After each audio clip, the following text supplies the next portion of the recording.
Ang bawat isa sa atin ay may paboritong kulay at ito ay madalas nating pinipili magmula sa damit at mga personal na gamit maging sa loob ng ating tahanan. Ngunit, alam mo ba na may swerteng kulay rin sa taong 2025 o Year of the Wood Snake at kabilang kaya sa Year 2025 ang iyong paboritong kulay? Kaya naman, sa videong ito ay ating aalamin kung ano-ano ang mga swerteng kulay na dapat nating piliin para sa Year 2025 upang humatak ito ng swerte sa pera, kapalaran at negosyo. Kaya bago tayo magpatuloy ay pakipindot mo muna ang subscribe button at pakipindot mo na rin ang bell icon para lagi kang updated sa mga bago kong upload na video. Alam mo ba na ang lucky colors ay hinahango base sa principle ng Chinese astrology at ang taong 2025 ay ang Year of the Wood Snake na pinaniniwala ang naaakit sa mga kulay na madidilim at matingkad na siyang lalapitan at papanigan ng swerte sa buong taon. Kaya naman, ipinapayo ng mga feng shui experts na dumikit rin tayo sa mga swerteng kulay base sa kung anong Chinese zodiac sign ang tatapat sa taon upang mas lapitan din tayo ng swerte. Kaya naman, narito ang mga maswerteng kulay na pinaniniwala ang aakit at magdudulot ng swerte sa buong taon ng year 2025. Number 5. Color brown. Alinsunod sa paniniwala sa China at feng shui experts na ang kulay na brown ay sumasagisag sa wangis ng pera at ito ang isa sa 5 pinakaswerteng kulay sa taong 2025 para sa usaping pera. Ang color brown ay isa sa mga pinaniniwala ang auspicious color sa mga Asian countries at maging sa Pilipinas.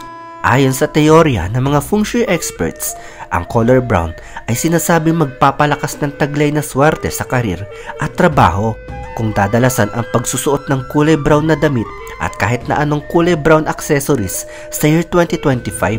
Ang pagkakaroon ng wooden keychain ay pinaniniwala ang may dulot na swerte na akma sa elemento ng taon. Iminumungkahi rin na mainam bumili at magkaroon ng wallet na kulay brown upang ma-attract nito ang magandang pasok ng swerte sa pera at kasaganaan para sa kapalaran sa taong 2025. Ang color brown ay kabilang sa mga classic color na ikinukonsidera na hindi maiaalis sa mga fashion statement o hindi nawawala sa uso. Sobrang akma sa year 2025 ang paggamit ng color brown ayon sa feng shui sapagkat ito ay nangangahulugang isang malaking magnet upang makahatak ng malakas na pasok ng swerte mula sa ating kapaligiran. Sinisimbolo ng brown color ang wood at money, kaya maswerte ito sa usaping pera at perfect ito na katerno ng white color para sa magandang color accent sa loob ng tahanan. Number 4. Forest green. Forest green ang pang-apat na pinakamaswerteng kulay para sa Year of the Wood Snake dahil sa ito ang representasyon ng panglabas na anyo ng wood snake. Ang kulay na forest green ay isang darker shade ng green color na siyang aakit sa atensyon ng wood snake na may dalang swerte. Bagay ang kulay na ito para sa mga kasuotan o dekorasyon sa tahanan at swerte rin ang kahit na anong shade ng green basta't malapit ito sa dark green upang hindi maging komplikado. Ang kulay forest green ay sumisimbolo sa wood element at ayon sa feng shui nakapagdudulot ang kulay na ito ng success o tagumpay sa karera sa buhay at pinaniniwalaan na kapagbibigay ng healing power at peaceful aura para sa mga spiritual na aspeto. Ang dark green color o forest green ay pinaniniwalaan na kapagdudulot ng proteksyon sa mga masasamang enerhiya kung magkakaroon ng anumang bagay na may kulay berde sa loob ng tahanan o accessories sa katawan. Ito rin ay naiuugnay sa mga talisman o yung tinatawag nating lucky charm o mga accessories. Kaya kung ayaw mo naman magsuot ng berdeng damit ay ipinapayo rin ng mga feng shui expert ang pagsusuot ng jade bracelet o mga jewelry na may piece of green. Para naman ma-activate ang swerte na dulot ng dark green o forest green ay maglagay lamang ng halaman na kayang mabuhay sa loob ng tahanan gaya ng bamboo plant at ipinapayo na ipwesto ito sa money area o southeast part ng loob ng tahanan. Number 3. Color black. Ang narinig mo ay tama, swerte ang color black para sa Year of the Wood Snake sa 2025 sapagkat attracted ang wood snake sa dark colors at ito ay ayon sa malalim na pag-aanalisa sa kulturang feng shui. Ayon rin sa feng shui na ang black color ay simbolo ng tubig at lalim. Ang blue at black ay parehong simbolo ng tubig sa feng shui dahil ang blue ay para sa shallow part at ang black ay ang deeper part. Importante ang kulay itim sa taong 2025 sapagkat ito ay may dalang harmonya sa ibang kulay na may hatid na swerte. Sinisimbolo din ng kulay itim ang deep and mystery na siyang pangunahing personalidad ng wood snake. Ang pagsusuot ng itim na damit ay pinaniniwalaan nagpapawalang bisa sa mga masasamang enerhiya sa ating paligid at nagbabalanse ito ng tamang emosyon dahil ang kulay itim ay simbolismo rin ng neutralidad. Ang pagkakaroon ng kulay itim na wallet ay pinaniniwalaang masuswertihin sa pasok ng pera at ang pagkakaroon ng mga itim na borloloy o aksesoris sa katawan ay nakapagdudulot ng kaginhawaan at nakapagtataboy ng mga problema dahil sinisimbolo nito ang paglubog ng mga negatibong aspeto sa lalim ng tubig na siyang magpapalutang o magpapalabas ng swerte sa usaping prosperidad.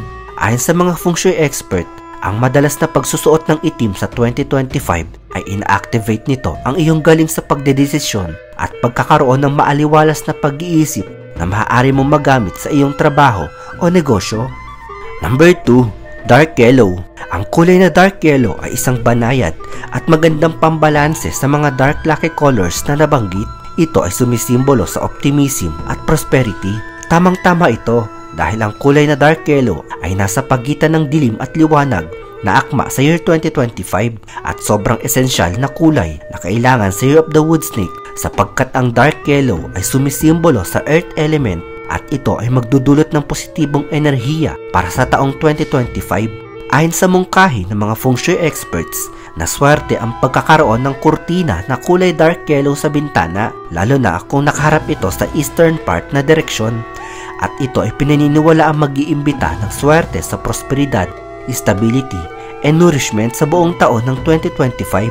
Ang pagsusuot ng damit at pagkakaroon ng mga kagamitan na kulay dark yellow ay may kaugnayan sa spiritual health at ito ay maaari magdulot ng kapayapaan at balanseng enerhiya na nagbibigay ng magandang kalusugan sa spiritual na pinaniniwalaan nagtataboy ng malas. Ipinapayo rin ng mga feng shui expert na mainam na idagdag sa team ng iyong store o business ang dark yellow color upang maswertihin ang iyong negosyo.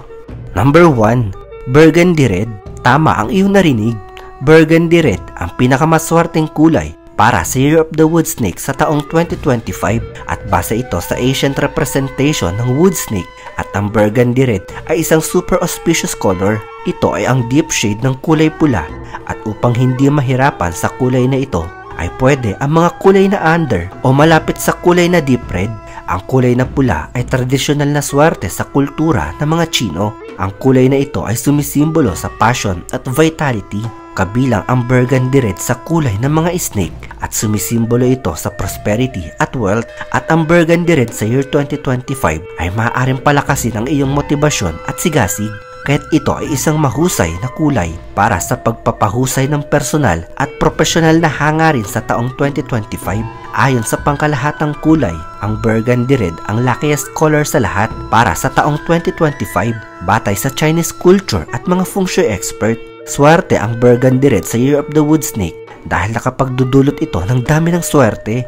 Pinaniniwalaan na ang pagsusuot ng burgundy red ay nakapagpapalakas ng creativity at pagtanggap ng maraming pabor ng isang tao. Ipinapayo na maglagay ng mga palamuti na may touch of red sa inyong tahanan at iminumungkahi rin ang pagsusuot ng bracelet o mga jewelry na may piece of red bilang lucky charm at proteksyon sa mga malas. At kung ang inyong bintana ay nakaharap sa southeast, ay mas mainam na magpalit ng kurtina na kulay burgundy red o vivid red para sa full potential na swerte sa loob ng bahay at para sa pamilya.